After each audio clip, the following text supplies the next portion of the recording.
Hi, everyone. It's Sharlene Shaw from True Self Leadership, and I'm here with our mindfulness expert, Jeff Bell-Devaney. Welcome, Jeff. Thanks, Charlene. Great.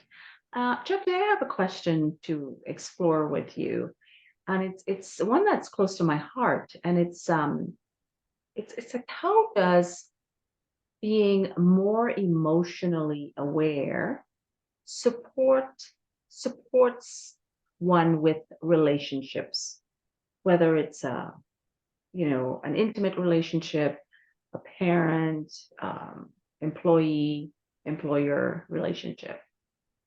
How does when we deepen our emotional intelligence, how does that support those relationships? That's a great question. I, there's many ways that, in my experience, it does benefit us in relationship to be aware of our emotions. Primarily, the more we're aware of our own emotions, the more we can stay present because we're not going to be as distracted by them. We're going to be living in a much more centered and whole way. We're also going to, the more aware that I am of my emotions, invariably I'm going to start becoming more aware of the emotions of others. So it's going to help us grow in empathy, which is huge. It's going to help us really understand much more clearly where other people might be coming from and what they're needing, what they're feeling, which to me is one of the main ways to maintain and find connection in a relationship. Yeah, that's true. It's like, how do we work on being more empathetic humans, leaders, right? It's really about learning to be empathetic with ourselves first. Yeah, Yeah. absolutely. Hmm. Yeah, absolutely. To me, it's the more we're aware of our own emotions, the more we can get in touch with not only what we're feeling, but what we're needing. And the more we're able to do that as humans, as business leaders, as partners, as parents, the more that I can recognize what I'm feeling, then I can recognize what I'm needing. And by that, I mean what is happening in my external world that is creating these emotions. And then that puts me in a position of being able to identify how I might be able to affect creative change in this external world to help get my needs or those of my children, my partner, my employees met. But if I'm not aware of my own emotions, then it's hard for me to get clarity around what I'm needing or others are needing. So it's that that emotional awareness piece is really critical in that way too. Hmm. Yeah. And what would be a great practice for someone who is starting off on this journey of being more aware of their emotions? Like,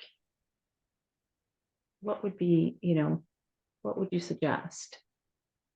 I think that probably the best way to become aware of our emotions is to turn inward, is to spend some time each day getting centered and grounded, doing something like a mindfulness practice, which we've talked about, where you're simply just bringing your awareness to your breath and noticing what emotions or thoughts want to pull us away. And that sort of gives us a reflection of our inner world in a much clearer way.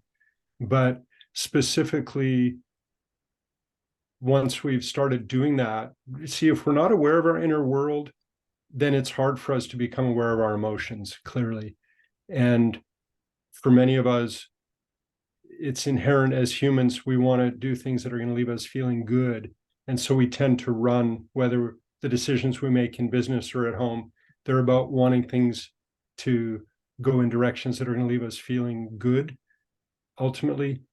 And that often can leave us discarding a lot of the reality, that inner reality of those emotions. So something like a simple mindfulness practice that helps us become more familiar with our inner world is really helpful.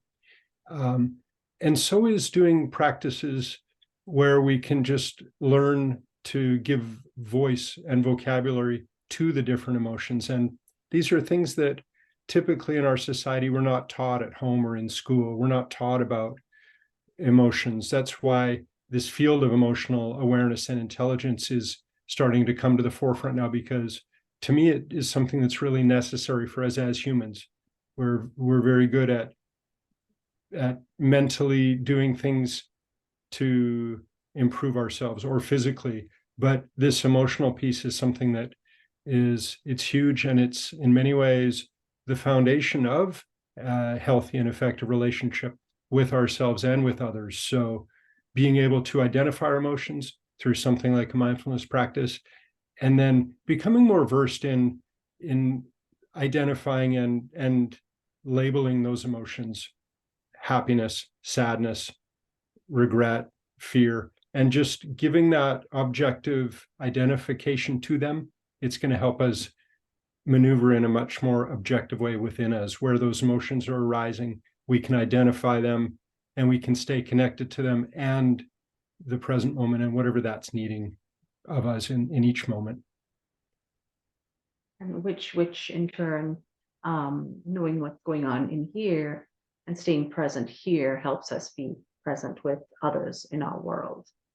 But the starting Exactly. point is always with working on oneself. Yeah, I Mhm. think so. Absolutely. And one way we can see this, a really good way to practice this is with our children. Many of us were raised where you're not supposed to cry or show weakness, yet those are clearly inherently natural human emotions. And often when we're parenting, for example, we can connect with our children just by simply saying, "Oh, it looks like you're feeling sad or scared."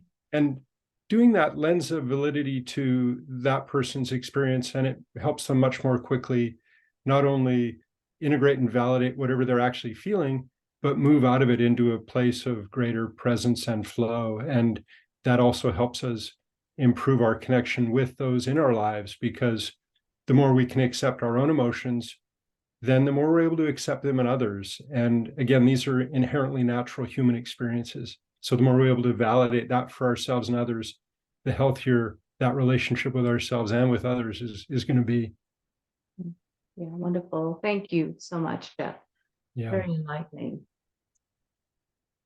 Okay. my pleasure.